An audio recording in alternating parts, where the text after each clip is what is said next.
J'aimerais bien que ça se remplisse aussi un peu, quoi.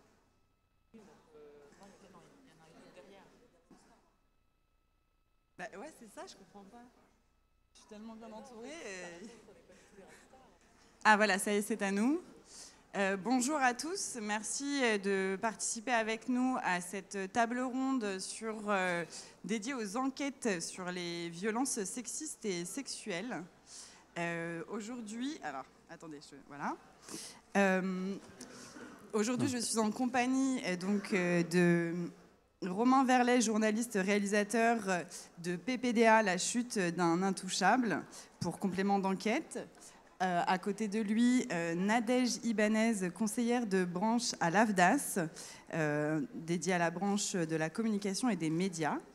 À ma droite, Julia Foyce, journaliste et autrice de Je suis une sur deux chez Flammarion. À ma gauche, évidemment, Marine Turki. Bonjour, journaliste à Mediapart et auteur de Faute de preuves, une enquête sur la justice face aux révélations de MeToo. Et au loin là-bas, Lorraine de Fouché, journaliste au service enquête du Monde et réalisatrice. Si nous sommes ici aujourd'hui, c'est parce qu'en France, 67 000 femmes sont violées par an, soit une toutes les 7 minutes, comme le rappelait hier soir Julia Foyce lors du premier débat des assises pour la 15e édition des assises du journalisme, excusez-moi. Il était donc temps que le sujet soit pris au sérieux et sorte des colonnes des faits divers. Comme Titu Lecoq, d'autres ont fait partie de celles qui, quelque temps avant MeToo, ont décidé de s'y consacrer. Et depuis, les enquêtes dédiées aux violences sexistes et sexuelles se multiplient partout dans les médias. Et pour en parler avec nous tous, nos beaux invités et très compétents en la matière. Comme tu es le seul homme, je te donne la parole en premier. Romain, pour répondre à cette première question, qu'est-ce qui différencie une enquête financière d'une enquête sur les violences sexistes et sexuelles? Et comment doit-on procéder? Ou qu'est-ce qu'il ne faut surtout pas faire? Bonsoir à toutes, bonsoir à tous. Voilà, j'espère que je ne suis pas l'intrus de cette table ronde. Je suis ravi de parler avec vous, chers consoeurs, mesdames et messieurs, de ce sujet. Effectivement, j'ai réalisé un 52 minutes sur complément d'enquête sur PPDA, la chute d'un intouchable. Et effectivement, pour moi, c'est une nouvelle thématique de parler des violences faites aux femmes, parce que moi, ma spécialité, c'est plutôt l'investigation. Donc effectivement, j'ai travaillé longtemps à TF1, à France 2, sur des affaires politico-financières, et je me suis très vite aperçu que ça allait devenir certainement le sujet le plus dur de ma courte carrière, pour différentes raisons. Effectivement, moi, en tant qu'homme, en tant que journaliste homme, en tant qu'ancien journaliste à la rédaction de TF1, j'ai été absolument bouleversé, choqué par la puissance de témoignages portés courageusement par plus de 20 femmes, et notamment bien relayés par la presse, d'abord dans le Parisien, puis dans le Monde, puis aussi dans Mediapart. Et j'ai voulu apporter modestement, je l'espère, ma contribution au débat, parce que je pense que pour parler de PPDA, pour répondre à PPDA, il fallait aussi s'interroger sur la place qu'il avait assez unique dans le paysage audiovisuel français. Et j'ai essayé de comprendre quelle était l'impunité dont bénéficiait PPDA.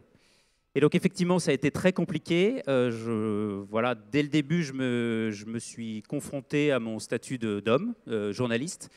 Moi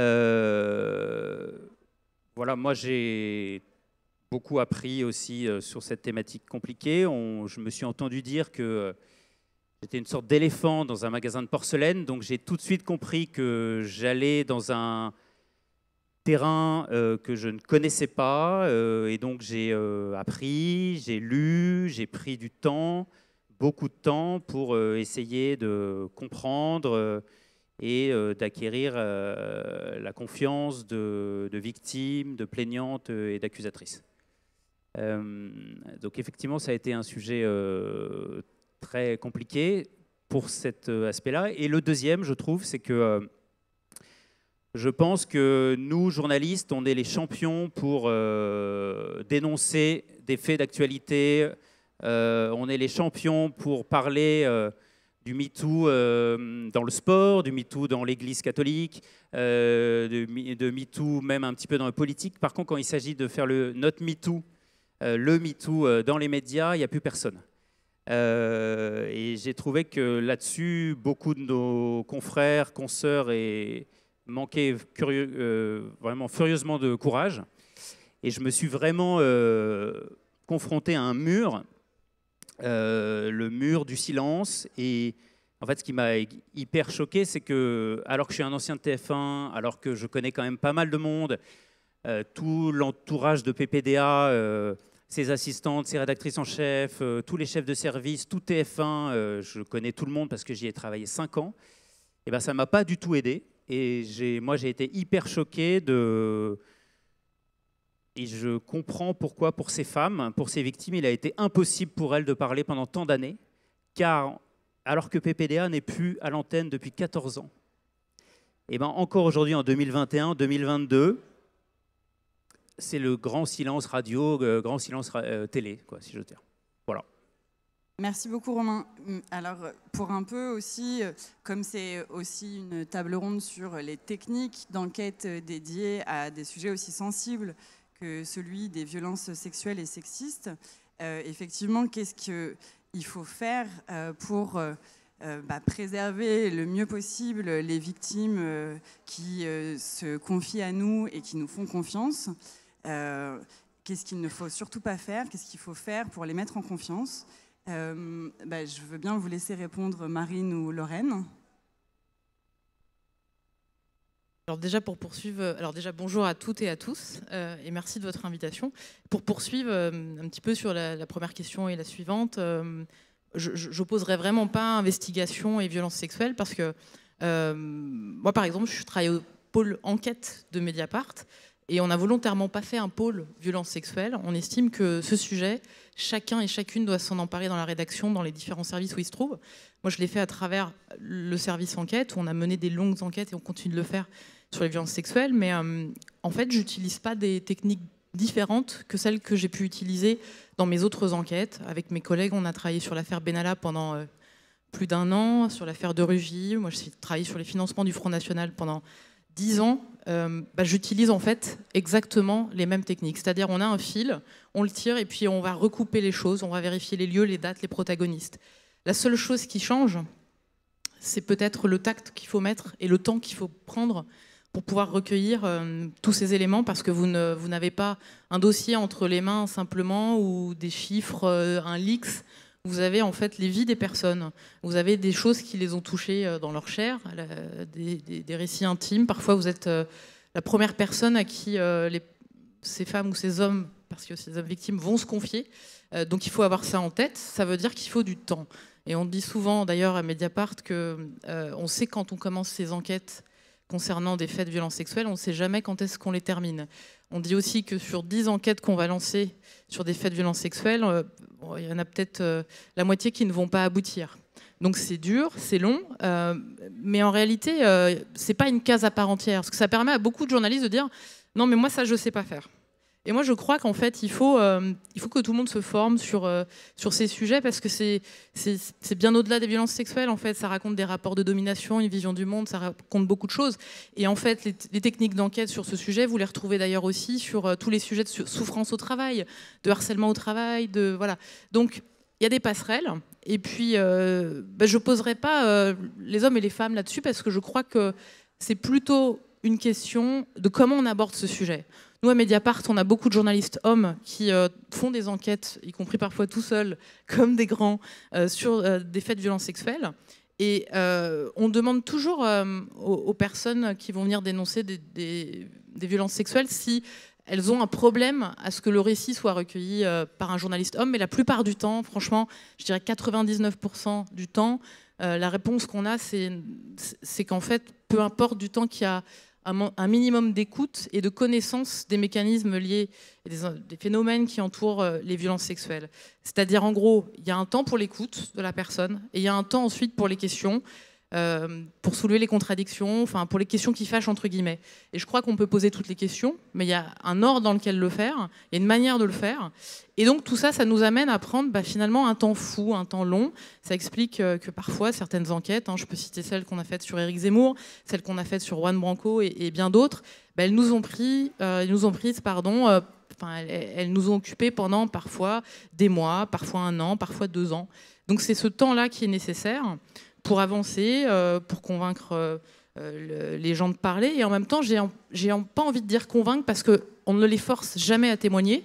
On leur met toujours tout entre les mains, c'est-à-dire on ne minimise jamais les conséquences qui vont être celles de leurs paroles dans notre article, même si elles sont anonymes. Il y a toujours des conséquences. Et de penser qu'en fait les personnes arrivent clé en main, vous livrent leur récit et que leur vie va être magnifique le lendemain, que ça va être des tas de soutien sur les réseaux sociaux, c'est pas la totalité de la vérité, évidemment. La plupart du temps, c'est de longues discussions pour leur expliquer ce qu'on va faire, ce qu'on peut faire de leur témoignage, le fait qu'on va peut-être pas arriver au bout de cette enquête, le fait qu'il peut y avoir évidemment des représailles pour elles et qu'il faut aussi le mesurer dans leurs paroles. Donc c'est tout ça qui prend beaucoup de temps. Mais ce qu'elles attendent, plutôt que de savoir si ça va être un homme ou une femme qui va faire l'enquête, c'est une certaine connaissance du sujet et de l'écoute d'abord, avant de poser des questions qui forcément vont pas être évidentes. On les pose les questions, j'ai envie de dire les questions qui fâchent, mais c'est pas le terme approprié, mais il y a forcément des questions qui viennent à un moment donné, une fois qu'on a vu les personnes mises en cause, les institutions mises en cause, on revient vers elles, on dit là vous nous avez dit ça, est-ce qu'il n'y a pas un problème dans la date, est-ce qu'il n'y a pas une contradiction, là monsieur nous dit ça, qu'est-ce que vous pouvez répondre? Je crois que tout ça est entendable si vous avez fait un long rendez-vous, des longues heures avec elle pour discuter, pour expliquer votre travail, pour expliquer comment vous allez faire les choses, pourquoi vous allez recueillir la parole du mis en cause. Il y en a beaucoup qui ne comprennent pas qu'on aille recueillir la parole des mis en cause et qu'on les laisse dire un petit peu...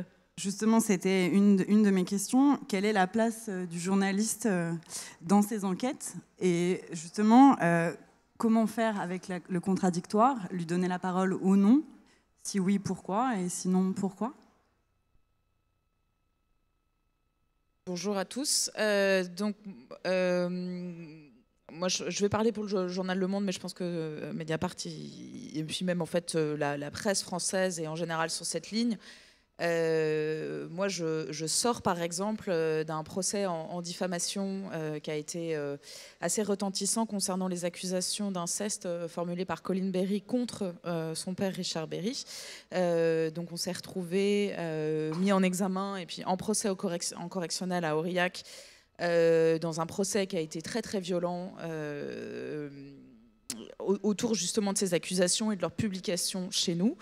La décision d'ailleurs est une décision qui moi m'inquiète puisque nous on a heureusement obtenu la relaxe. En revanche le tribunal d'Aurillac a fait le choix de la condamnation pour Colin Berry. Donc ça pose tout un tas de questions sur la libération de la parole et sur la réponse judiciaire à cette libération de la parole, d'autant plus que demain est attendue de manière assez craintive une décision fondamentale de la Cour de cassation sur les rapports entre diffamation et liberté d'expression sur les violences sexuelles. Donc concernant l'affaire Pierre Jox, je ne sais pas si vous vous souvenez, c'est une jeune femme qui l'avait accusée d'agression sexuelle, et aussi donc Sandra Muller, qui est à l'origine du mouvement Balance ton port. Donc demain, potentiellement, il va y avoir un enjeu assez cardinal pour notre pays sur à quel point est-ce qu'une femme pourra dire publiquement qu'elle a été victime de violences sexuelles sans être à même de le prouver. Ce qu'il faut savoir, c'est que la violence sexuelle, intrinsèquement, c'est un crime qui laisse assez peu de traces et qui est très compliqué à objectiver, d'où les taux de classement sans suite qui sont retentissants. Quand on est sur des dossiers où il y a 75% minimum de classement sans suite, c'est qu'il y a vraiment un problème de la part de la justice d'embrasser ce qui est par ailleurs un fait sociétal majeur. Donc, cette décision, par exemple, de la Cour de cassation qui arrive demain, elle peut, si elle tombe du côté de la condamnation, elle peut poser des questions assez importantes pour la suite même de nos travaux, je parle pour Marine et moi, quotidien. Et donc, pour revenir sur cette problématique du contradictoire, nous, de toute façon, le contradictoire, c'est pas une question, on n'a pas le choix. Donc, il y a déjà un cadre judiciaire qui fait qu'on est obligé d'aller chercher. Et par ailleurs aussi, moi, je pense qu'il est intéressant, c'est-à-dire que la parole des auteurs peut nous dire des choses. Moi, par exemple, je pense à un article que j'ai pu faire en immersion dans un centre pour auteurs de violences sexuelles. Donc, alors, c'était une parole cadrée par des soignants. Il y avait un travail ils atterrissaient dans ce centre après une condamnation judiciaire, en général en sortie d'incarcération. Mais ce travail justement de documentation psychique et sociologique de la violence sexuelle, moi je la trouve nécessaire. Et le contradictoire, parfois, à petite échelle, permet d'approcher ça. Pour la simple et bonne raison, par exemple, que Patrick Poivre-D'Arvor, dans ses lignes de défense, peut avoir les mêmes que d'autres mis en cause dans des affaires d'agression sexuelle. Et donc de décortiquer un petit peu ce systémisme des lignes de défense, pour moi, ça dit des choses en creux. Pour ajouter aussi, dans l'imaginaire des gens, le moment du contradictoire où on va contacter la personne mise en cause ou les institutions mises en cause dans une affaire de violence sexuelle, dans l'imaginaire des gens, c'est un petit coup de fil 24 heures avant la publication pour dire « on a ça, on va publier ça, qu'est-ce que vous en pensez, qu'est-ce que vous avez à dire ?» C'est pas du tout comme ça que ça se passe dans les enquêtes qu'on peut faire au long cours. C'est une longue phase qui, pour nous, est une phase à part entière de l'enquête. C'est-à-dire que, bien évidemment, une fois qu'on a tous les éléments recueillis, des personnes qui accusent, des témoins, etc., on arrive avec tout ça, on sollicite auprès du mis en cause un entretien, en fait. Et puis, si on a un refus, on lui envoie un grand nombre de questions. Nous, à Mediapart, parfois, c'est des séries de questions qui peuvent atteindre 50, 60 questions, par exemple. C'est des questions très précises où la personne qui est mise en cause doit avoir tous les éléments qui seront dans l'article pour pouvoir se défendre, expliquer, contre-argumenter, nous donner des pièces. Et donc, ça peut relancer de nouveaux travaux, de nouvelles recherches de notre part, de nouvelles questions auprès des personnes qui témoignent dans le papier, etc. Ça peut remettre en cause des éléments dans le papier. Et puis je suis d'accord sur le fait que, comme disait Lorraine, c'est extrêmement intéressant. Moi, j'ai envie d'entendre en fait ce qu'ils ont à dire, à répondre.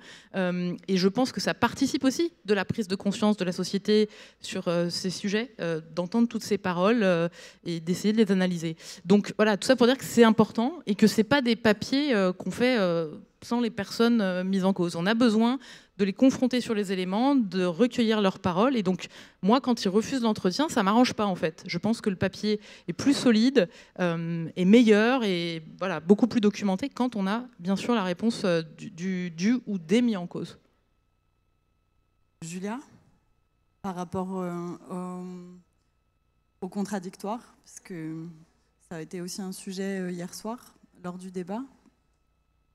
Alors, moi, de toute façon, je suis très admirative comme journaliste du travail que font Lorraine et Marine, et je le dis et je le répète dès que je le peux. Et comme femme et par ailleurs ex-victime viol, je leur en suis très, comment dire, je suis très émue de voir le travail qu'elles font, de voir comment elles le font, de voir comment le tact avec lequel elle manipule cette dynamite qu'est une victime de viol. Parce que très clairement, quand elles les rencontrent, elles sont encore toutes cassées en 1000 morceaux. Hein. Et elles arrivent à faire ce numéro d'équilibriste, de faire extrêmement bien leur travail. On ne peut rien leur reprocher déontologiquement, tout en étant d'un respect infini pour la parole qu'elles recueillent. Marine parlait du temps. Il faut savoir se donner le temps. Alors c'est quelque chose dont on parle souvent dans les médias, on se dit on est dans une course au buzz, dans une course à l'info, on n'a plus le temps et c'est dommageable, quel que soit le domaine. Et ça l'est encore plus quand on est sur ces sujets-là, qui de toute façon impliquent des temps très longs, parce qu'on le sait, maintenant on commence à parler de ces choses du type l'amnésie traumatique, du type ce mot-là de résilience que personnellement je déteste, parce qu'on en a tellement parlé qu'aujourd'hui quand on a un ongle qui repousse après un panari, on vous parle de résilience de l'ongle, donc franchement pour moi ça ne veut plus rien dire, mais c'est de toute façon des temps qui sont très longs et elles savent prendre ce temps-là et franchement chapeau, parce que le contradictoire, il est évidemment nécessaire dans une démocratie, en fait, tout simplement, dans un débat d'idées qui fonctionne. Et donc, pour mettre les cerveaux en mouvement, il faut entendre les deux. Maintenant, pendant toute la procédure, je vais la faire très courte parce que ce n'est pas la question, mais c'est juste histoire de resituer le contexte. Il se trouve que moi, à 20 ans, j'ai été violée, j'ai porté plainte. À 23 ans, il y a eu un procès et il a été acquitté. Donc, comme ils le sont à peu près tous, hein, globalement. Donc ça, c'est pas une surprise. Mais pendant toute l'instruction, il y a eu du contradictoire et moi, je vivais très mal ça. Je vivais très très mal le fait qu'on aille lui poser des questions pour entendre sa version à lui. Je disais, mais à quel moment vous lui accordez autant d'importance et autant de temps qu'à moi? Les fois où je l'ai pas mal vécu, c'est quand on m'a pas prise pour une idiote et quand on m'a cru capable de comprendre l'importance que ça avait, de comprendre que la validité de la procédure de l'instruction reposait aussi là-dessus. Quand tous les gens que je croisais prenaient le temps de me l'expliquer et ne me prenaient pas pour idiote, alors j'étais pas ravie, mais je comprenais. Et je pense que ça, les deux le font aussi très bien. Donc oui, c'est nécessaire, mais allons-y effectivement avec tact et dans une volonté d'expliquer les choses et de les réexpliquer 10 fois s'il le faut. Merci beaucoup. Romain, tu voulais ajouter quelque chose? Non, j'avais une vraie interrogation sur le contradictoire et je voulais aussi avoir votre avis. En fait, moi j'ai bossé 6 mois sur l'affaire PPDA et évidemment on a demandé le contradictoire assez vite, au bout de 2-3 mois. Et donc ça a été évidemment un refus catégorique et des bastons d'avocats, si j'ose dire, où PPDA nous a envoyé un courrier d'intimidation de 6 pages en disant que de toute façon il porterait plainte sur quoi qu'on fasse. Donc gros coup de pression, voilà. Et ça a été jusqu'avant la diff, très compliqué. Et donc effectivement, dans un doc de 52 minutes, on tire à boulet rouge sur PPDA, et parce que lui fait la politique de la chaise vide. Lui brille par son absence, il est là dans chaque minute, dans chaque témoignage, il est présent, mais lui refuse catégoriquement et il nous envoie des lettres d'avocats, ce qui en matière de télévision n'est pas très visuel. Donc une fois qu'on a lu un bon titre, on a lu une citation qui dure 1 minute, on doit s'arrêter. Et donc c'est posé la question de faut-il inviter PPDA dans les fauteuils rouges à la fin de l'émission? Parce que, au nom du contradictoire, pour aller jusqu'au bout.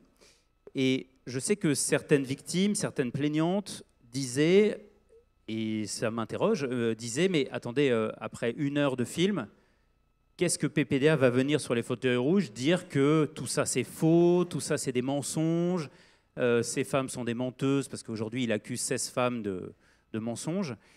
Et donc on lui a proposé d'être présent dans les fauteuils rouges, lui ou ses 2 avocats, et il a refusé. Et donc c'est pour ça qu'on a eu une victime très, très forte, très puissante à la fin du documentaire. Mais moi je me pose la question, je ne sais pas si vous avez un avis sur...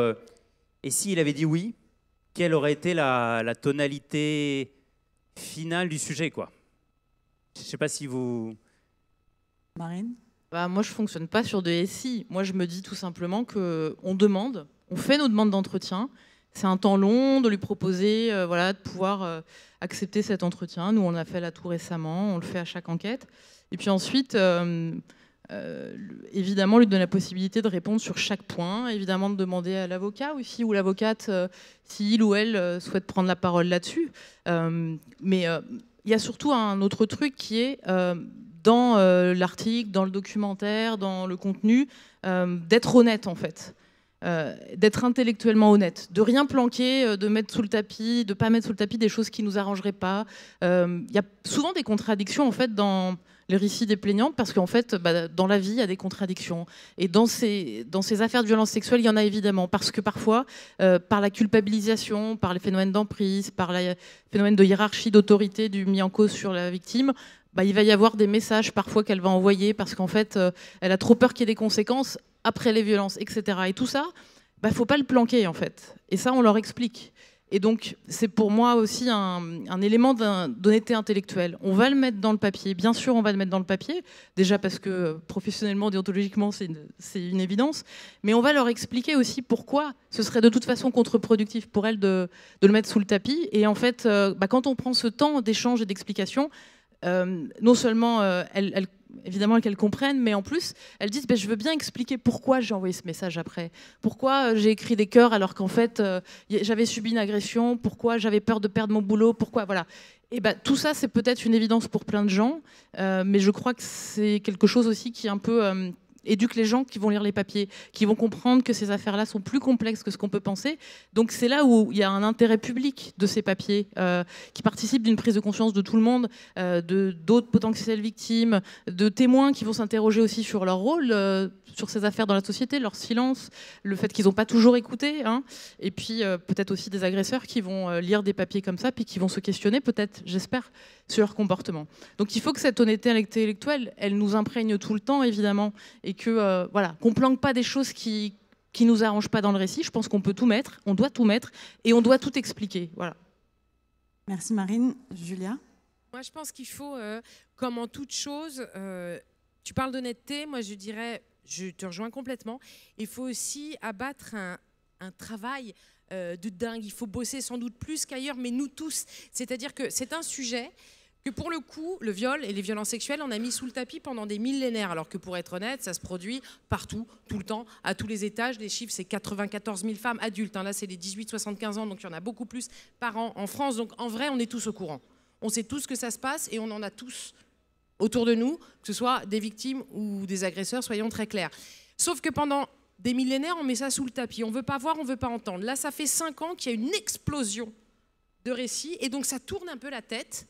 Et on oublie une chose qui est fondamentale, c'est qu'effectivement, je ne distinguerai pas l'investigation et les violences sexuelles. C'est un sujet comme tous les autres, qui mérite comme tous les autres qu'on s'y arrête, qu'on écoute, qu'on entende et qu'on apprenne des choses, des dates, des chiffres, des faits, qu'on progresse dans notre connaissance de la matière, parce que, pour le coup, c'est l'ignorance qui produit tous les fantasmes et tous les stéréotypes, qu'on considère que c'est une matière aussi noble qu'une autre et qu'on s'y intéresse suffisamment pour apprendre et pour comprendre et du coup pour détecter, comme tu le dis Marine, dans le discours d'un homme qui se trouve accusé de viol, des similitudes avec d'autres. Mais pour ça, il faut les avoir entendus, les autres, il faut les avoir enregistrés, il faut pouvoir établir des liens et donc il faut connaître sa matière, il faut la bosser et c'est valable pour les journalistes, évidemment, d'apprendre. Et il faudrait que dans toutes les écoles de journalisme, il y ait des modules sur les questions de genre en général, sur l'égalité femmes-hommes et aussi sur les violences sexistes et sexuelles. Mais c'est valable finalement pour tous les corps de métier qui interviennent sur ces sujets-là, que ce soit les juges, qui devraient être mieux formés, les gendarmes, les flics, les toubibs, pour qu'on apprenne à détecter et à reconnaître. Je vous livre juste une anecdote personnelle. J'ai pas, comme toutes, j'ai pas été formidablement reçue dans un commissariat, on peut pas dire, mais dans toute la procédure, il y a eu un flic, à un moment donné, il est en train de m'interroger, donc moi j'ai 20 balais et on est 48 heures après. Il est en train de m'interroger, et puis il y a quelqu'un qui rentre dans la salle d'interrogatoire où il dit au lieutenant qui m'interrogeait, on a reçu les prélèvements donc, de l'unité médico-judiciaire, ils ne sont pas complets, il manque des choses, tout n'a pas été fait. Donc je vois le lieutenant de police un peu emmerdé, ma réaction c'est de dire mais c'est pas ma faute, et là je le vois me sourire et je ne comprends pas pourquoi il me sourit. Et des années après, au moment du procès, il est venu témoigner et on s'est parlé tous les deux. Et il m'a dit, sur cette phrase-là, je vous ai cru. Parce que j'ai vu tellement de victimes de violences sexuelles que j'ai compris un truc. C'est que quand ça vous est vraiment arrivé, l'un des trucs symptomatiques, c'est que vous pensez être responsable et coupable de tout. Donc, sur une phrase aussi con, qui n'avait rien à voir avec les faits, j'ai juste dit, c'est pas ma faute les prélèvements. Il s'est dit, pour qu'elle s'accuse de ça, alors que rien dans mon discours ne pouvait faire penser que je la mettais en cause, elle, alors elle dit vrai. Mais pour que lui ait eu ce raisonnement, il lui a fallu 30 ans d'expérience, une capacité d'écoute, une capacité à faire le lien entre les affaires, entre les victimes, pour avoir du coup une oreille particulièrement aiguisée. D'où la nécessité de formation, que ce soit dans les écoles de journalisme, dans les écoles d'avocats, dans les écoles de flics, partout. Mais moi, j'irais presque plus loin que toi, parce que moi, ce que je trouve très intéressant, c'est qu'à chaque fois qu'il y a une affaire de violence sexuelle qui sort, on a l'impression de découvrir la lune. Genre, oh tiens, lui, oh l'église, oh les médias, la cuisine, le théâtre, les supermarchés. Enfin, on pourrait faire des MeToo partout. Mais en fait, parce que ça n'est pas catégoriel, c'est structurel, et qu'on est, nous, dans une entreprise journalistique de documentation des faits de violence sexuelle, où on va, voilà, à travers nos enquêtes, démontrer la prévalence du phénomène qui est très, très élevé. Mais moi, je pense que ça serait bien qu'on commence à passer à la question d'après, qui est à quoi sert le viol ? Et là, on va aller vers des sujets éminemment plus politiques et qui m'apparaissent presque tout aussi puissants, voire plus. C'est-à-dire qu'il y a encore, pour moi, une espèce d'erreur d'interprétation qui est faite sur le viol, qui est de penser que le viol a quelque chose à voir avec le plaisir sexuel. En fait, quand on travaille sur la matière, quand on interroge les psychiatres, il y a des études américaines qui datent des années 70, c'est très très vieux, hein, et nous, on découvre encore la lune. Le viol n'a pas grand-chose à voir avec le plaisir sexuel, mais tout à voir avec le pouvoir. Et en fait, je vais faire un parallèle que je fais assez souvent et qui permet aux gens de comprendre à quoi sert le viol, et ça va vous intéresser puisque vous travaillez là-dessus. C'est sur le harcèlement sexuel dans une entreprise. Par exemple, une jeune femme qui est victime d'harcèlement sexuel dans une entreprise, en général, elle tombe en dépression, elle passe 6 mois sous son lit, dans son lit, parfois même sous son lit, mais vraiment c'est pénible, mais elle démissionne et donc elle est sortie de l'entreprise. Et donc elle ne peut pas progresser, elle ne peut pas accéder au poste de pouvoir. Dans l'affaire PPDA, ce qui est majeur, c'est qu'en fait, toutes les victimes, quand on reprend leur trajectoire, le moment où elles rencontrent PPDA, c'est un moment où leur carrière bifurque. Je pense à une femme comme Hélène Devinck, qui est donc l'une des premières plaignantes et l'une des premières à avoir donné son nom sur l'affaire PPDA. Elle le rencontre à 24 ans. C'était clairement une femme qui avait une surface, imaginons pourquoi pas pour prendre le 20h de TF1. Sauf que qu'est-ce qui se passe ? Il y a le viol qui intervient, elle s'effondre, elle ne peut plus travailler à TF1, elle passe à LCI où elle devient une grande présentatrice. Mais qui sait, elle aurait peut-être pu prendre le 20h de TF1. Et en fait, à quoi a servi ce viol ? À éloigner les femmes du pouvoir. Et c'est en ça que moi, je trouverais ça intéressant qu'on commence à réfléchir aux aspects politiques du viol. Et je trouve qu'on en est encore trop loin, parce qu'on est encore dans cette espèce de surprise permanente, alors qu'il y a beaucoup plus... Je suis d'accord avec toi, et c'est tout le travail des féministes depuis les années 70 qui consiste à tout simplement compter. Compter les victimes de viol, compter les victimes de violences conjugales pour rendre compte de ce qu'on appelle un phénomène de société massif et pas un fait divers. Le fait de compter, c'est la base. Et une fois qu'on a cette réalité qui vous pète à la gueule, non, on ne peut pas nier le système et alors se poser la question du pourquoi ce système, qu'est-ce qu'il sert finalement. Mais là-dessus, il y a encore pas mal de boulot parce qu'il y a un certain nombre de... À l'époque, quand certaines ont voulu se mettre à compter, il y a eu des barrages, mais même à l'intérieur des féministes, j'avais lu par exemple que Badinter ne voulait pas qu'on compte les victimes officiellement parce que ça allait les bloquer dans leur statut de victime et qu'elles n'en sortiraient jamais. Dieu merci, elle n'a pas été entendue, on a compté et on s'est rendu compte. Mais effectivement, je pense que maintenant, il faudrait passer la seconde et se dire maintenant qu'on a ces chiffres-là, maintenant qu'on arrive à relier ces affaires entre elles, qu'est-ce qu'on fait ? Qu'est-ce qu'on en fait ? Est-ce qu'on continue de faire semblant de tomber de sa chaise ? Parce que je pense que certains et certaines tombent authentiquement de leur chaise. Mais bon, ça fait 5 ans, peut-être qu'on peut se remettre debout et arrêter de se casser la gueule ou de faire semblant, quoi. Et alors, moi, j'ai quand même une question, parce qu'on parle quand même des enquêtes liées à ces thématiques.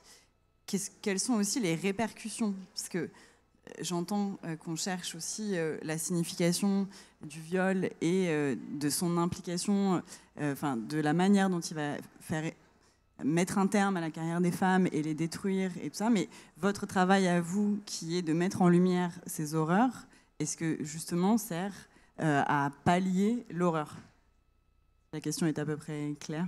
Les répercussions des enquêtes, les répercussions positives de vos enquêtes, j'entends. Déjà, en général, 99% des affaires qu'on sort ne suscite pas forcément tant d'étonnement, c'est plutôt, elle montre en fait les alertes qui ont été ignorées en fait. C'est-à-dire que souvent, il y a le côté « ah non mais on savait », etc. Et ce qui est intéressant, c'est plutôt les alertes qui ont été ignorées. Nous, on essaie beaucoup de mettre ça en avant dans nos articles, c'est-à-dire les institutions qui auraient dû agir, qui ont été alertées, les personnes en position de pouvoir qui auraient dû agir, etc. Et ça traverse tous les secteurs professionnels.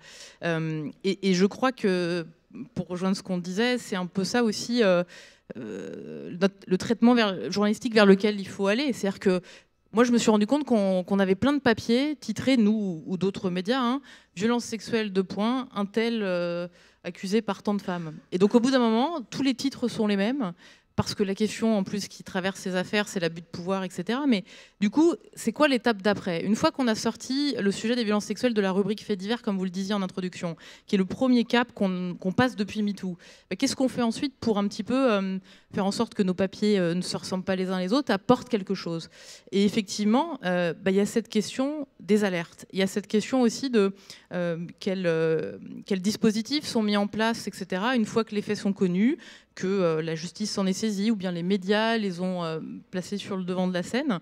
Il n'y a pas toujours des réactions, hein. On peut citer TF1 sur PPDA, qui n'a pas diligenté d'enquête interne, qui n'a pas fait de déclaration publique. On peut citer 1000 exemples dans toutes nos enquêtes. Donc il n'y a pas toujours de réaction des institutions. Et souvent, les réactions, elles sont souvent plutôt des personnes qui vont s'exprimer sur les réseaux sociaux, etc. Et ça doit quand même susciter un questionnement. Pourquoi il y a tant de monde, en fait, qui vont du coup s'emparer des réseaux sociaux pour alerter, pour dire là-dessus. Qu'on soit d'accord ou pas avec ça, ça raconte un truc. Ça raconte quand même que la justice ne parvient pas à se saisir convenablement de ces affaires et à faire émerger les preuves, hein. Lorraine le disait tout à l'heure, hein, 73% des plaintes pour violences sexuelles sont classées sans suite. Et c'est un taux qui est équivalent pour les autres crimes et délits.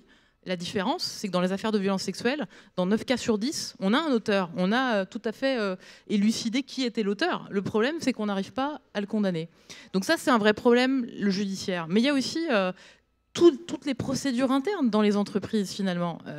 Et là, il y a un vrai souci. C'est que souvent, dans les entreprises, on entend « Ah non, mais il n'y a pas de plainte au pénal, alors moi, je ne bouge pas. Il n'y a pas de plainte. » Alors que l'employeur a l'obligation de protéger ses salariés, hein. La question se pose pour TF1 avec PPDA, par exemple. La question se pose pour Éric Zemmour par rapport au Figaro, par rapport à CNews, etc. etc. Donc ça, c'est des questions qu'on pose et je crois qu'il faut continuer de les poser, ces questions, dans nos articles, d'interpeller aussi les institutions, de dire vous avez eu connaissance de tels faits, vous n'avez pas fait d'article 40 quand vous étiez fonctionnaire, ou vous n'avez pas diligenté d'enquête interne alors que vous étiez employeur, etc., etc. Il y a un code du travail, il y a des dispositifs. Il faut expliquer que tout n'est pas non plus que judiciaire, que la justice, elle fait son travail, que c'est la dimension pénale, mais qu'il y a plein d'autres questions qui se posent, et qui sont des questions d'intérêt public déjà, que nous, journalistes, on pose. C'est-à-dire qu'il faut le rappeler, les violences sexuelles, c'est un sujet d'intérêt public, c'est pas des faits qui relèvent de la sphère privée, et il y a 1000 autres questions que le judiciaire qui se pose. L'affaire Gérald Darmanin en est peut-être le meilleur exemple. La justice décide qu'il y a un non-lieu. Très bien, c'est la justice. Et puis à côté, on a Gérald Darmanin qui a reconnu qu'il avait eu des relations sexuelles avec 2 femmes. Il estime que c'est consenti. Mais ça pose la question du comportement d'un élu. 2 femmes sont venues le voir. Les 2 étaient en détresse. Elles avaient pour l'une une demande de logement qui était vitale. Pour l'autre, une demande sur un dossier judiciaire qui lui était vital. Et il va avoir des relations sexuelles avec elles en leur promettant des interventions dans leur dossier. Ça pose une question qui n'est pas pénale, mais ça pose une question qui est éthique, qui est politique, qui est morale. Et donc c'est aussi ça notre travail, nous journalistes, de mettre sur le tapis des faits d'intérêt public, d'informer aussi les électeurs qui s'apprêtent à voter, etc., de qui sont les personnes qui vont avoir des postes au gouvernement, etc., etc. Et donc ça, c'est un travail différent de la justice, parce que je crois que ça aussi, il faut le rappeler, on n'est pas policier, on n'est pas magistrat, on fait un autre travail. Donc quand j'entends tribunal médiatique, j'ai un peu les oreilles qui saignent, parce que j'estime qu'on fait un tout autre travail que celui de la justice, et on ne décrète pas des coupables, mais on va mettre sur la table des faits d'intérêt public qui souvent ont été tus, souvent ont été étouffés, ou alors ont été difficiles à formuler. Alors voilà, justement, il y avait cette question. Non, mais c'est très bien en même temps. Je voulais poser la question, que répond-on aux accusations de tribunal médiatique? Mais c'est pas grave, on a déjà une réponse. Donc ça me permet d'enchaîner sur la suivante. Comment expliquez-vous qu'aujourd'hui, il y a encore des unes comme celle de Paris Match avec PPDA, ou des plateaux qui soient occupés par des personnalités comme Nicolas Hulot? Ne vous précipitez pas. Je sais pas, moi ce que j'ai envie d'ajouter, c'est que la question n'est pas de donner la parole, il ne s'agit pas de rayer de la carte des gens, mais par contre il s'agit d'expliquer les accusations qu'ont pu les viser et ce qu'ils ont répondu aussi. Je prends un autre exemple, Roman Polanski. On a beaucoup dit pourquoi on met l'affaire Polanski sur la table au moment où il sort son film J'accuse. Moi, j'ai une réponse déjà. Dans le dossier de presse du film, J'accuse, Roman Polanski explique lui-même que c'est en fait les affaires qui l'ont visé, les persécutions, comme il dit, qui ont inspiré ce travail. Donc il y a une identification dans son film, etc. Donc en plus, c'est lui-même qui explique que ces accusations, elles ont inspiré son travail. Pourquoi on n'en parlerait pas ? Et pourquoi on devrait taire dans les articles qu'on va faire le fait qu'il a été condamné dans les années 70, dans l'affaire Samantha Gamer, que par ailleurs il a été accusé par d'autres femmes, qu'il n'y a pas de plainte déposée, mais qu'il y a des faits qu'on a le droit de citer, on a le droit de citer sa réponse, évidemment. Par contre, quand j'entends il est présumé innocent alors qu'il n'y a pas d'enquête judiciaire en cours, la présomption d'innocence, c'est un principe judiciaire.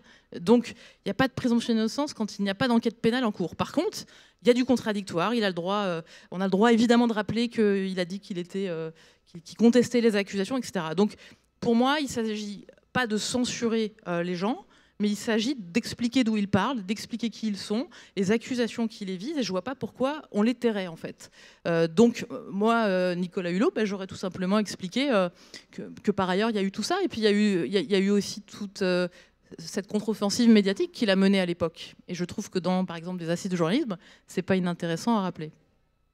Non, puis en plus, il faut faire attention, parce que qu'est-ce qu'on aurait dit de la presse si elle n'avait pas relayé ces affaires-là ? Il faut faire attention à pas... On est dans un truc où tout le monde se refile la patate chaude, là où tout le monde devrait en prendre sa part. Puisqu'on se parle d'un système, le système, pour qu'il fonctionne, il faut que tous les corps de métier, que toutes les catégories sociales, que tous les genres, que tous les âges soient main dans la main pour qu'il perdure. Sinon, ça ne fait pas système. Mais ça ne doit pas inviter chacun à se dédouaner et à dire de toute façon, les juges, ils ne sont pas mieux. Mais ça invite à se dire, attends, là... On vient de mettre au jour depuis 5 ans, et avec le travail, entre autres, des journalistes qui bossent sur le sujet, et des militantes féministes, quand même, il ne faut pas les oublier, on vient de mettre à jour un système qui permet, qui encourage, qui autorise le viol. Quelle a été ma part à moi et à mon corps de métier, à moi et à qui je suis comme homme ou comme femme? Qu'est-ce que j'ai fait ou pas fait? Qu'est-ce que j'ai dit ou pas dit, qu'est-ce que j'ai vu ou pas vu. C'est-à-dire qu'aujourd'hui, on est arrivé à un moment sociétal à la fois douloureux et passionnant, où chacun y a sa part et où chacun doit s'interroger comme professionnel et comme individu sur comment est-ce qu'il aurait pu ou pas faire partie du système. Parce que se dire, la une de Paris Match, c'est dégueulasse, vraiment les journalistes, c'est des pourris, ok, super, mais en attendant, il y en a aussi qui font un travail formidable. Et puis que font les juges? Et puis que font les médecins? Et puis qu'est-ce que j'ai fait moi? Tu parlais de la justice tout à l'heure. La justice, elle a aussi à faire un travail, son examen de conscience, elle a à le faire aussi, parce qu'on dit beaucoup, ce sont des affaires de parole contre parole. C'est pas vrai. Alors déjà, la parole, une fois qu'on accepte de se former, qu'en toute humilité, on se dit « Ah là là, je ne suis pas outillé pour ces affaires-là, mais je peux apprendre ». On apprend à écouter la parole des femmes et on apprend à écouter la parole des mises en cause. Et on note effectivement de l'un à l'autre des récurrences ou des incohérences, et hop, on a l'oreille qui s'aiguise. Mais par ailleurs, si on fait référence au viol du 36, il y a un certain nombre d'éléments matériels qui n'ont pas été pris en compte en appel. Et il y a eu un acquittement. Donc ça veut dire que la justice, la police et tous les corps de métier, ce sont des institutions qui sont faites et nourries par des hommes et des femmes qui ont grandi dans la même société que nous, et donc qui ont aussi des biais sexistes, et qui sont aussi le produit de qui sont aussi les héritiers de cette culture-là. Ce que je veux dire, c'est que c'est à chacun de se poser, de réfléchir et de dire « Ok, j'ai envie que ça bouge ou pas ». Donc c'est colossal comme travail à entreprendre. Et là, on est arrivé à un point où soit on le fait, ce travail-là, soit ce sera un rideau et on en reprend pour 50 ans. À vous de voir ce que vous voulez faire. Hyper optimiste. Mais alors justement, pour finir par une note positive, Nadège Ibanez, ici présente, qui travaille donc à l'AFDAS, met au point une offre de services donc, pour lutter contre le harcèlement et les violences sexistes et sexuelles dans le milieu professionnel. Et donc, est-ce que vous pouvez nous en dire un peu plus pour voilà, finir par un truc un peu pédagogique? Bonjour à tous. Déjà, je vous présente l'AFDAS. L'AFDAS, c'est l'opérateur de compétences de plusieurs secteurs, et notamment le secteur de la presse. Sous le menton, d'accord. Alors, ce qu'il faut savoir, c'est qu'en mars 2021, on a le ministère de la Culture qui a sollicité l'AFDAS pour lutter et prévenir contre les violences et harcèlements sexuels et sexistes. En avril 2021, donc, notre conseil d'administration a constitué une commission qui était dédiée à ce que nous, on l'appelle au sein de l'AFDAS les VHSS. C'est plus facile à dire pour nous. Et en juin 2021, en fait, on a lancé un appel d'offres pour sélectionner des organismes de formation expérimentés sur l'ensemble du territoire. Alors en fait, au niveau de l'AFDAS, notre offre de service, qui est dédiée donc pour la lutte contre les violences et harcèlements sexuels et sexistes, elle est déclinée en 3 axes. Un premier axe qui est sensibiliser.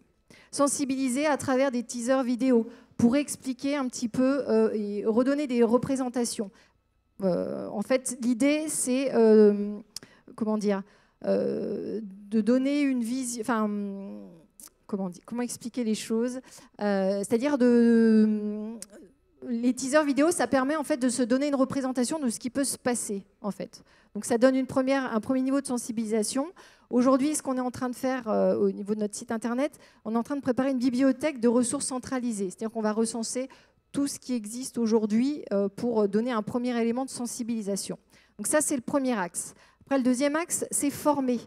Alors former, qu'est-ce que c'est? Une formation, c'est quoi? C'est un programme, un objectif, une évaluation et un positionnement en amont et en aval.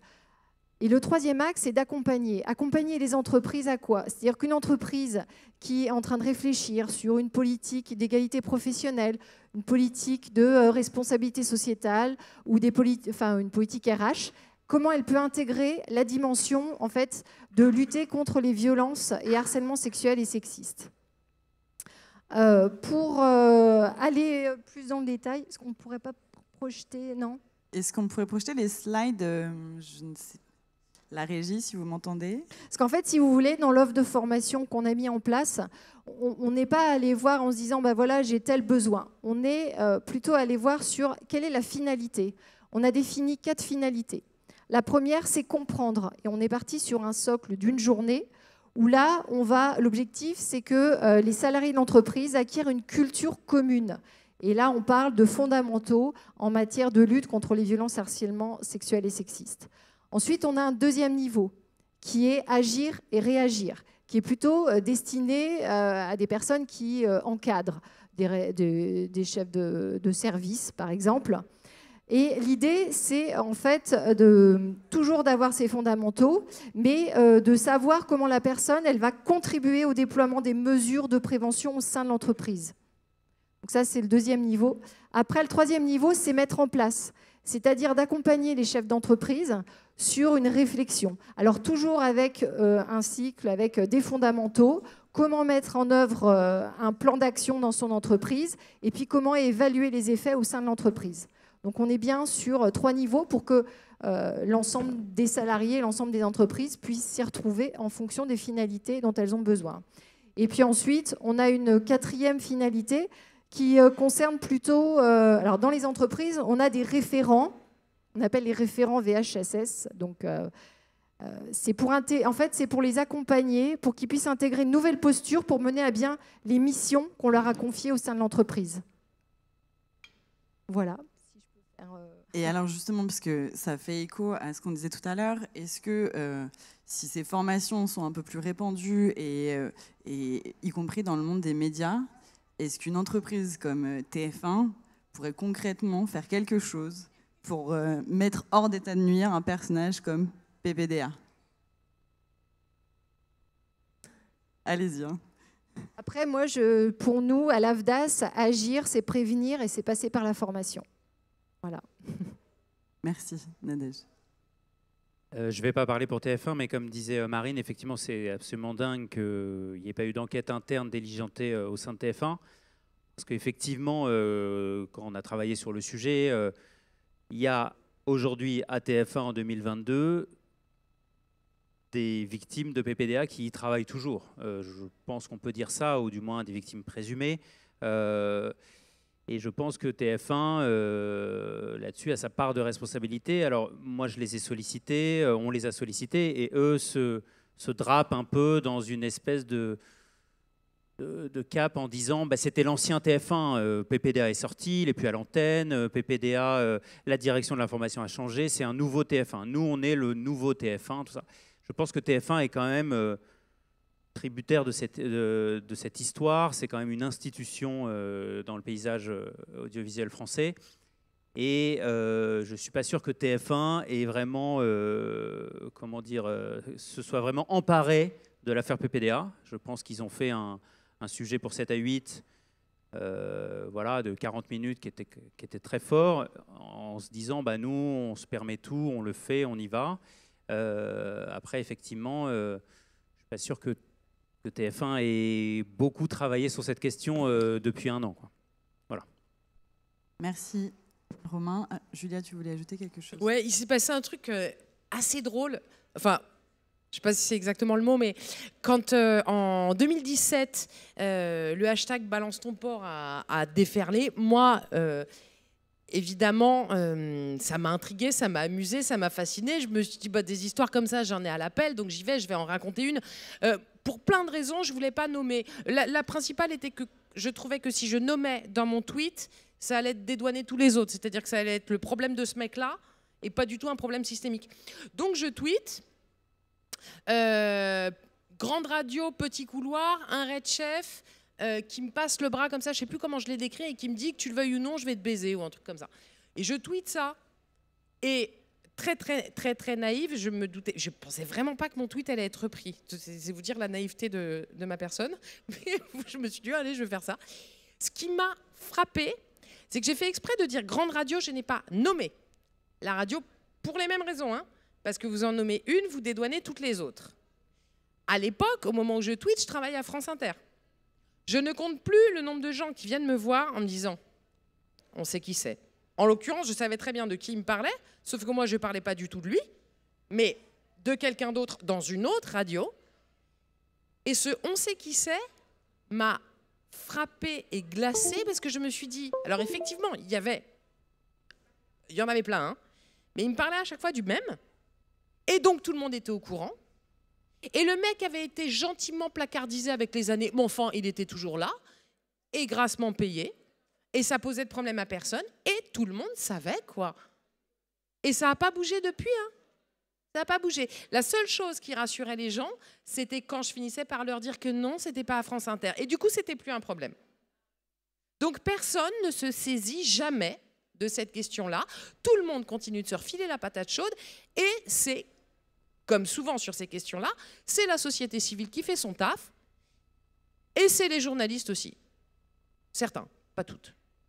Mais moi, pour rebondir un peu sur ce que vous disiez tous les deux, moi, ce que je trouve intéressant, c'est que qu'est-ce que PPDA dit de nous en tant que société ? C'est-à-dire que, bien sûr, lui est sûrement... Enfin, c'est le directeur d'enquête lui-même qui le qualifie de prédateur. Donc, lui, il est dans des stratégies de prédation, mais il appartient à la même société que nous, et c'est nous qui l'avons fabriqué. Et en fait, ça serait trop facile de dire... ah bah c'est un monstre, on le sort de la société et on ne va pas s'interroger collectivement sur le fait que nous produisons de manière assez exponentielle des individus comme ça qui font beaucoup de dégâts autour d'eux. Et je pense qu'on a chacun en nous une petite part de responsabilité. C'est-à-dire que moi, je pourrais avoir par ailleurs beaucoup travaillé sur l'inceste. Finalement, TF1, c'est une grande famille et on y retrouve les mêmes logiques que celles de l'inceste. C'est-à-dire que très souvent, l'inceste, tout le monde est au courant, en fait. Hein. Enfin, Camille Kouchner le dit très bien sur Olivier Duhamel, à quel point c'est très, très rarement un problème de connaissance. C'est aussi surtout un problème de courage, de confrontation confrontation, d'aller se confronter à un système qui a l'air très gros, qui fait très peur, et de se poser cette question, moi, que je trouve vraiment fondamentale. Qu'est-ce que ces individus-là, et c'est trop facile de les traiter de monstres, de pervers dégoûtants, et de casser... Enfin, ils disent des choses de nous, nous les avons produits. Et il s'agit de comprendre ce qui a généré leur existence. Et pardon, mais il y avait aussi cette chose, hier on a beaucoup parlé de la libération de la parole, pourquoi tu n'étais pas forcément d'accord, parce qu'il y a plus aussi par rapport aux personnes en face. C'est la formule en elle-même, c'est le choix des mots sûr. qui m'agace et que je trouve intellectuellement peu juste et humainement injuste, dans le sens où, c'est ce que je disais hier soir, les femmes ont ce courage immense de prendre la parole, et même là, on va leur retirer leur capacité d'action et on va dire que la parole, poum, t'es libérée comme ça, toute seule comme une grande. Ça, c'est le premier point qui fait que vraiment, cette expression m'agace. Et malheureusement pour moi, je n'ai pas fini de l'entendre, je pense. Le deuxième point, c'est que la question n'est pas tant de qui parle, mais de qui entend et qui en fait quoi de cette parole-là. C'est-à-dire qu'au-delà de l'émotion suscitée, c'est bien, hein, l'empathie, c'est bien l'émotion, mais parfois elle glace et elle empêche d'avancer. Et on reste dans une espèce de logique compassionnelle où, dans le meilleur des cas, pas toujours, mais on va aller faire une petite caresse sur la tête de celle qui a parlé et hop, on passe à autre chose. Alors que, encore une fois, et on le dit depuis le début, c'est un sujet et il est politique. Donc, il mérite une attention journalistique de premier plan, ça c'est très clair, mais aussi une réponse politique à la hauteur. Et c'est celle qu'on attend encore et qui n'est toujours pas arrivée, qui n'est toujours pas là. Donc oui, j'aimerais qu'on sorte de cette logique compassionnelle pour passer la seconde, quoi, et faire quelque chose. Je veux dire, on a des voisins, hein, les Espagnols, pas si éloignés que ça de nous, et qui ont mis des choses en place qui se sont avérées efficaces. Donc quand est-ce qu'on le fait, nous ? C'est surtout, pardon, j'ajoute un truc, mais la libération de la parole, c'est une expression tellement paresseuse journalistiquement. Et c'est une expression qui, effectivement, est quand même souvent fausse. La plupart du temps, moi, je constate dans les affaires sur lesquelles on travaille, les femmes ont déjà parlé, en fait. Sincèrement, elles ont déjà parlé à leur entourage, à un collègue, à un dirigeant, et la plupart du temps, ça n'a pas été suivi des faits. Ce soir, on a sur Mediapart 20 des femmes qui accusent PPDA de violences sexuelles sur notre plateau. L'émission a été enregistrée hier et vous verrez, la plupart disent ceci. Elles disent, on en a parlé, on l'a dit à des collègues, on l'a dit à des dirigeants pour certaines, on l'a dit à nos entourages. Il ne s'est rien passé. Et je suis d'accord sur le fait qu'à un moment donné, les réactions politiques sont importantes et les impulsions à donner. Si à TF1, il y avait eu une réaction officielle forte, ça aurait pu tourner une page, donner un signal aussi en interne. Vous pouvez parler, vous pouvez pas aller parler dans l'enquête interne qu'on va ouvrir. Ces comportements ne sont plus tolérables, etc. Nous, on a recueilli la réaction de Nonce Paolini, qui était l'ancien PDG de TF1, qui s'exprime pour la première fois et qui soutient ces femmes. Alors, on peut penser que c'est un petit peu facile de sa part de dire « je les soutiens, mais je savais rien », etc. N'empêche que c'est quand même un premier pas. C'est-à-dire qu'aujourd'hui, on a un ancien PDG d'une entreprise cotée en bourse qui était aux responsabilités à une partie de l'époque des faits et qui dit je suis avec elle, je veux que la justice les entende et je veux que les agissements dénoncés soient sanctionnés. Eh ben, ça peut paraître insuffisant pour beaucoup, mais pour certaines des plaignantes, c'est une parole qui est importante. Et ça envoie quand même un signal positif à TF1, où certaines peuvent travailler encore et se dire que ça sera peut-être plus facile de travailler demain avec une parole forte comme ça. Eh bien, merci à vous toutes et tous. La parole est maintenant au public. Si vous avez des questions à poser à nos intervenants, n'hésitez pas.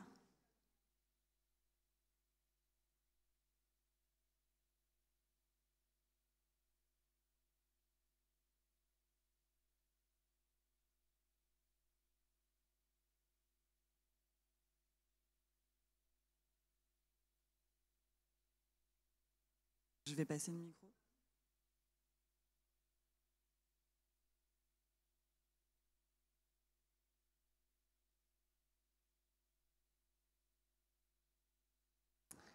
Bonjour, Merci, je m'appelle Mejdaïne Miri, je suis journaliste sportive et coprésidente de l'association des femmes journalistes de sport. C'est une association qui s'est créée au même moment que la sortie du documentaire de Marie Portolano l'année dernière. Et du coup, je voulais réagir rapidement sur la nécessité effectivement de mener toutes ces enquêtes-là dans le milieu du sport. Il y a évidemment plusieurs enquêtes qui sont sorties, notamment après le récit de Sarah Abitbol. On a vu qu'il y a à peu près tout ce que vous dénoncez déjà, c'est-à-dire que la direction était déjà au courant, les fédérations étaient déjà au courant. Vous connaissez probablement toutes et tous l'affaire Nasser, avec plus de Larry Nasser, l'ancien kiné de la fédération de gymnastique, qui a plus de 300 femmes qui ont porté plainte contre lui.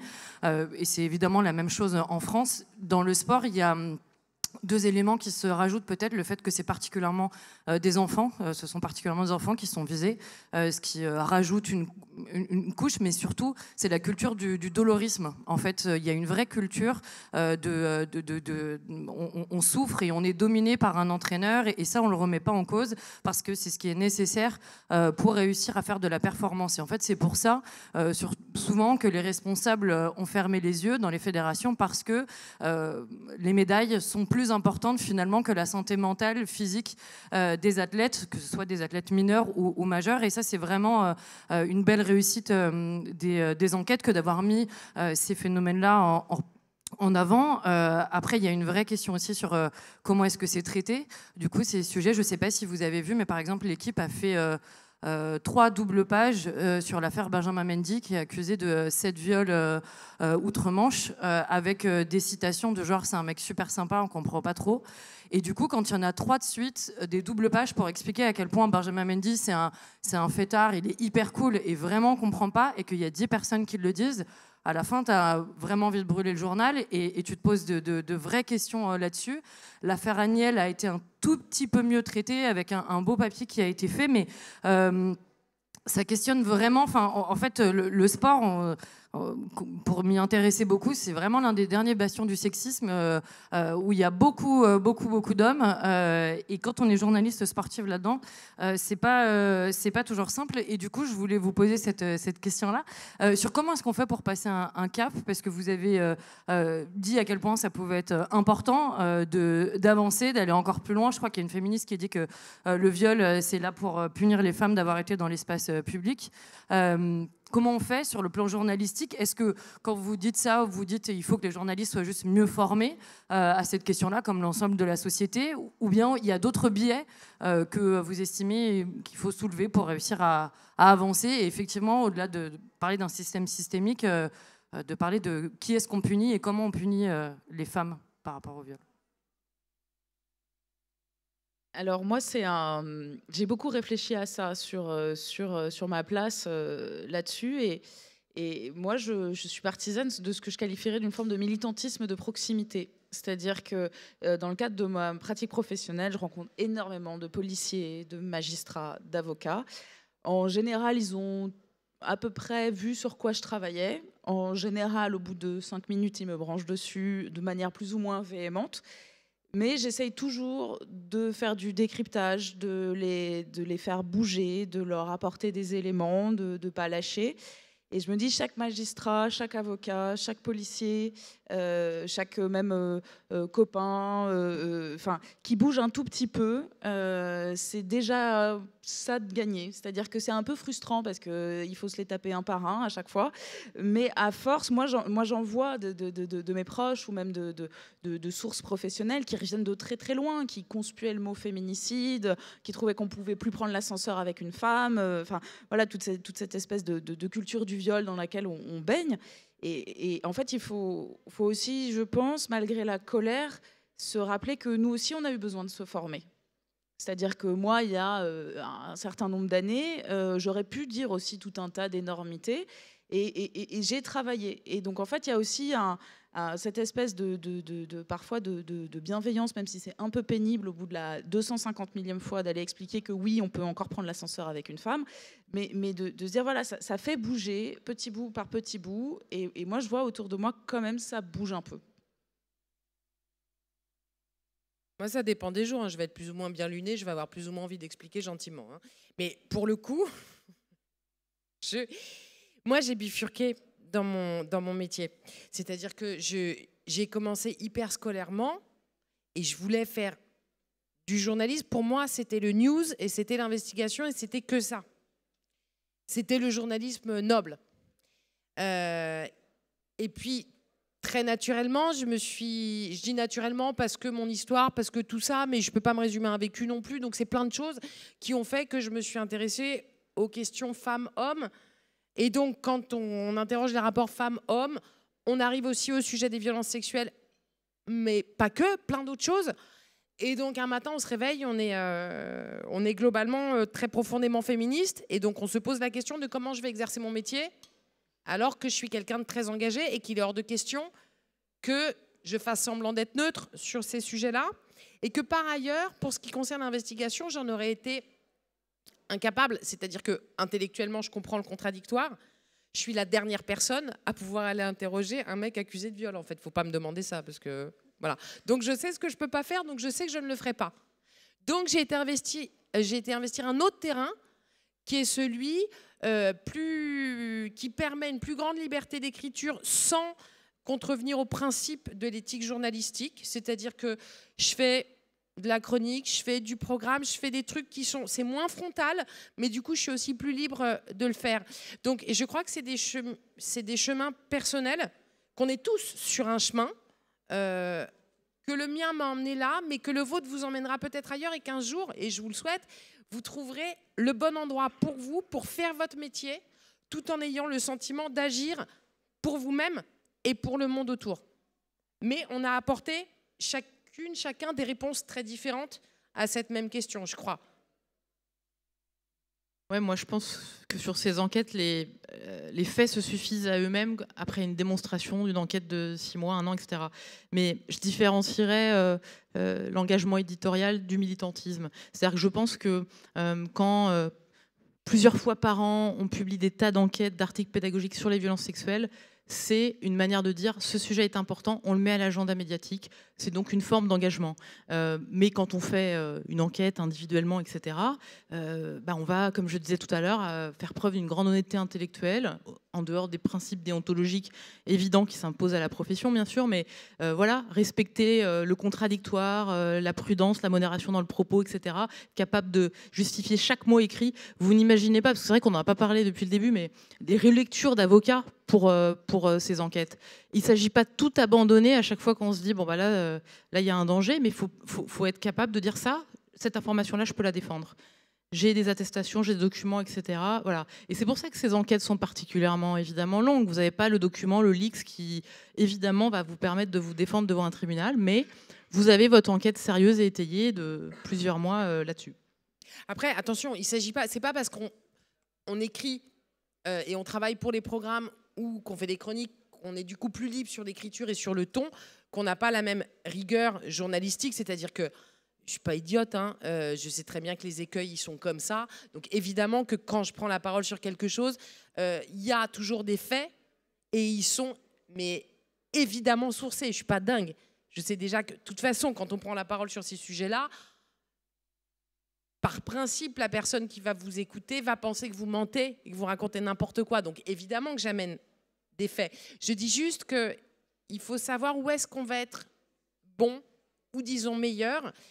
Et je pense que autant je suis, et je le redis, et elles ne m'ont pas payé pour, mais autant je suis très admirative du travail que font Lorraine et Marine, autant je sais aussi que moi, je ne peux pas foutre un pied dans un tribunal. C'est-à-dire que là, pour le coup, c'est mon histoire qui aurait pris le dessus et je n'aurais pas pu faire mon travail correctement. Mais ce n'est pas parce que je fais de la chronique que je n'essaie pas de le faire le plus honnêtement du monde. C'est juste que mon endroit à moi, c'était celui-là. Voilà. On va peut-être prendre d'autres questions. Bonjour à toutes et à tous. J'ai 2 petites questions. Du coup, je suis étudiante à l'IJBA en dernière année. L'IJBA est une école qui est très sensible à ces questions de genre, violence sexuelle et sexiste. On a une référente, on a une équipe pédagogique qui est plutôt très sensible à ces sujets-là. Il n'empêche que je pense, et merci aussi pour ces documentaires sur PPDA, je pense que certains de nos générations se sentent mieux en voyant ça. Surtout que je suis en SPTélé, donc je parle un peu pour ma paroisse. Mais, et en fait, j'avais une petite question. Comment ça se fait, à votre avis, qu'en école de journalisme, on a encore ces conversations un peu secrètes quand on va en stage, de savoir si cette rédaction est safe ou pas? Ça, c'est genre une des premières remarques. C'est connu. Et en plus, c'est pas qu'entre filles, en fait. On a des conversations où maintenant, heureusement, il y a des garçons qui parlent aussi et qui disent bah non, là, celle-là, non. Genre, si tu peux éviter, évite. Voilà. Donc nous, on en est là. Et merci pour votre documentaire où on voyait qu'il y avait une responsable justement d'école de journalisme qui disait que pendant X années, elle avait refusé d'envoyer des filles à TF1 et à juste titre. Enfin, bref, on verra. Donc c'était ma première remarque. Et ensuite, deuxième question. C'est vrai que du coup, le documentaire sur PPDA est sorti à peu près en même temps aussi que le film d'Ovidie sur le 36, qui est des Orfèvres. Est-ce que vous pensez en tant que journaliste qu'il ne va pas y avoir un épuisement de l'opinion populaire sur ces sujets-là, sur vraiment le fait que c'est au centre de l'agenda médiatique et comment vous espérez que ça ne devienne pas un non-sujet? Voilà, merci. En fait, globalement, chaque vague féministe est suivie au bout de 10 ans en moyenne d'un backlash, donc on l'aura, et donc le rideau, il va se baisser. Donc la seule question à se poser, c'est qu'est-ce qu'on a le temps de faire d'ici là? Point. Et on a le temps de faire pas mal de choses encore. Mais un jour ou l'autre, ça s'arrêtera. Et quand je dis « on », c'est tout le monde. Ça veut dire que c'est vous aussi, les étudiantes dans les écoles de journalisme, qui pouvez faire bouger les choses. Quand je dis tout le monde, c'est vraiment ce qu'on disait tout à l'heure. Si c'est un système, alors tout le monde a à s'interroger et tout le monde peut agir. C'est à vous aussi de faire le boulot. C'est à nous tous, hein, attention. Je ne suis pas en train de vous refiler la patate chaude, mais je dis main dans la main, on avance. Et ce que je peux vous dire, c'est que oui, c'est assez désespérant de se dire que des étudiants en journalisme se demandent dans quelle rédaction ils peuvent aller, rédaction qui soit safe. Nous, il y a 20 ans, la question, elle ne se posait même pas. Donc ça avance quand même.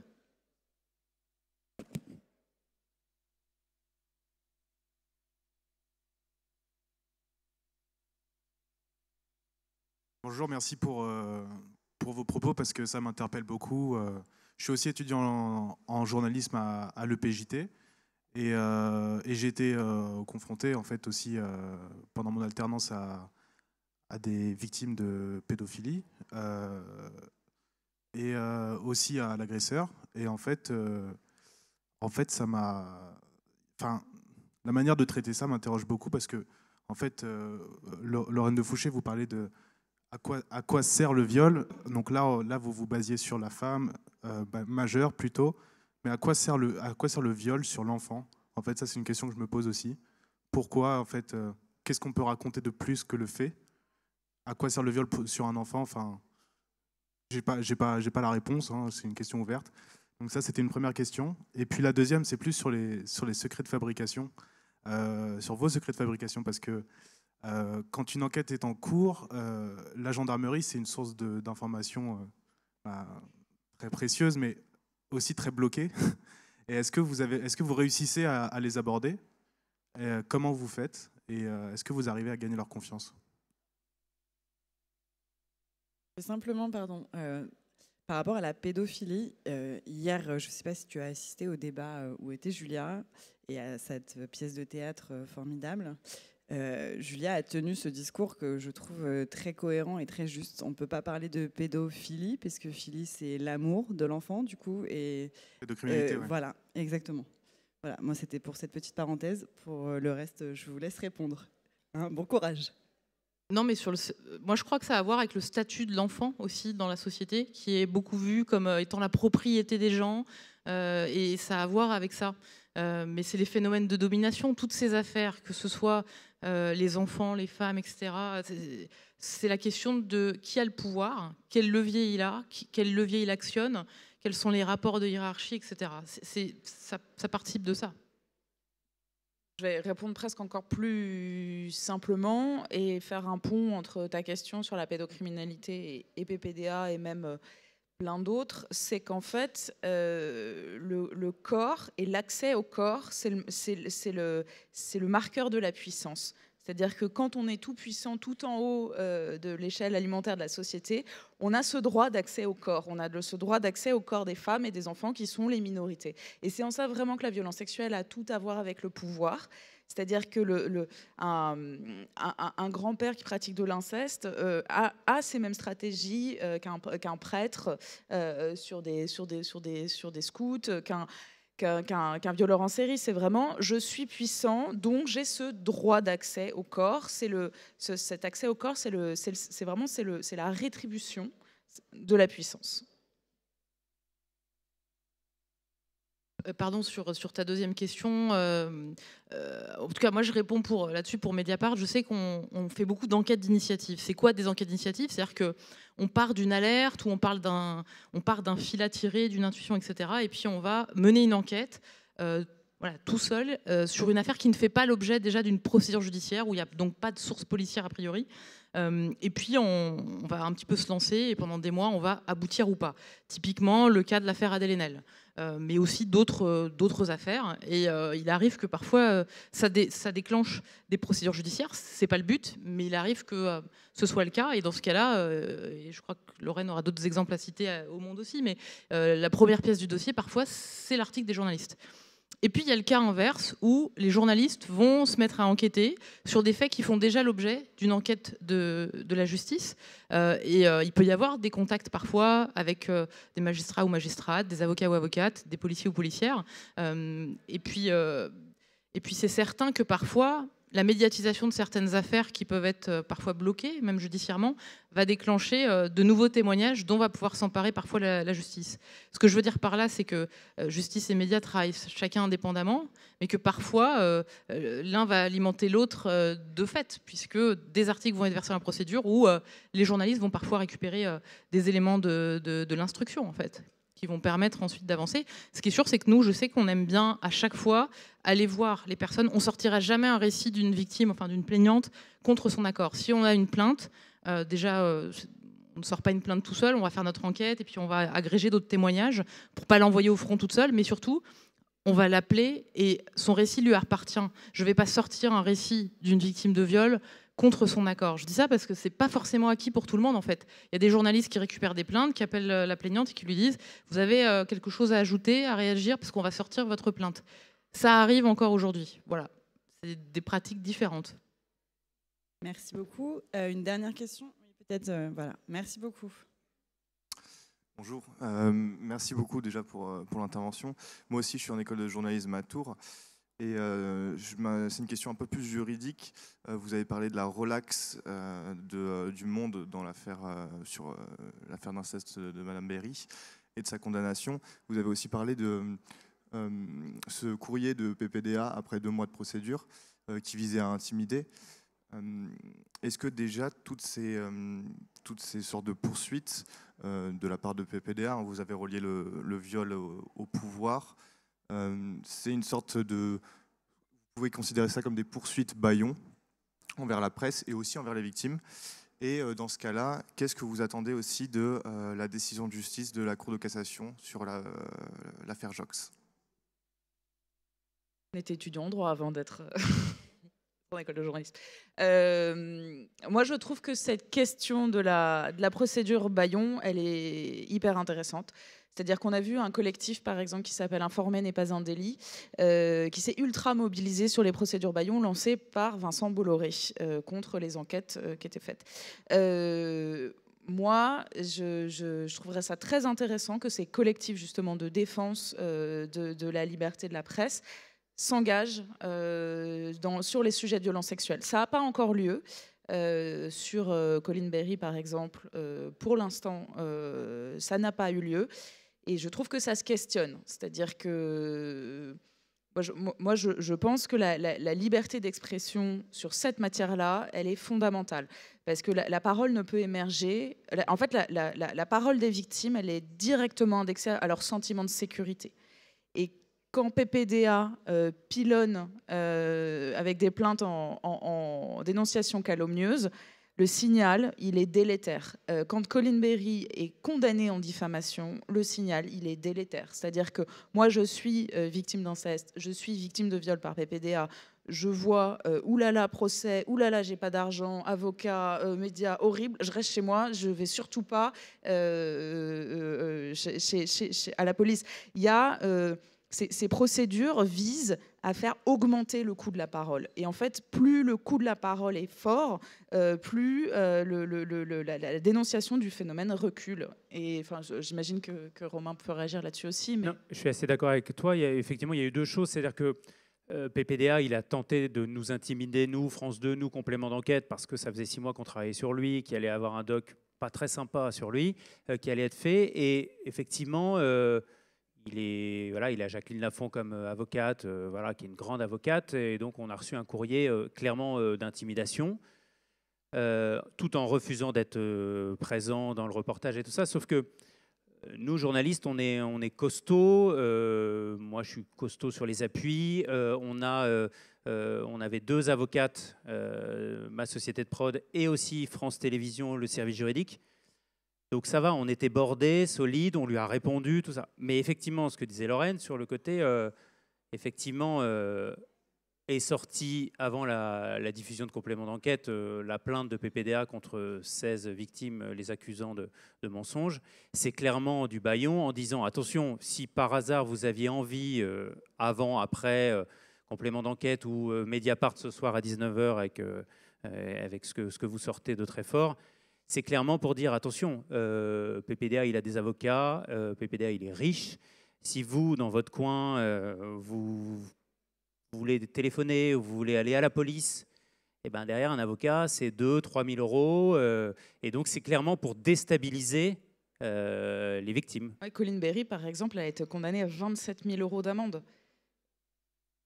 Donc c'est une somme qui tu peux engager toute ta vie là-dessus. En fait, 27 000 euros, c'est énormément d'argent. Donc tu es victime d'inceste, tu te prends victime présumée. Je suis obligée de rester dans le cadre judiciaire, mais en tout cas le signal pour les victimes d'inceste de se dire je parle, je me prends 27 000 euros d'amende, je vois pas qui dans cette pièce va aller dans un commissariat.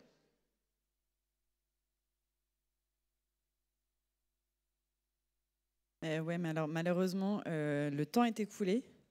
On doit laisser la place au suivant. Je vous remercie beaucoup d'avoir été tous présents. Romain Verlet, Nadège Ibanez, Marine Turki et Lorraine Defouché. Julia Foyce a dû nous quitter précipitamment parce que son taxi l'attendait. Voilà, donc... si vous voulez donc lire les ouvrages donc, de Julia, c'est, je vais reprendre ça tout de suite, excusez-moi, je suis une sur deux, Marine Turki, faute de preuves, évidemment le documentaire sur PPDA, La chute d'un intouchable, et ce soir sur Mediapart, donc les témoignages de 20 des 60 victimes de Patrick Poivre d'Arvor parleront à visage découvert, face caméra, sur le plateau de Mediapart. Victime présumée, s'il te plaît. Oui, mais alors voilà, c'est là aussi on parle de cadre juridique et judiciaire ou pour la petite blague. Merci à tous.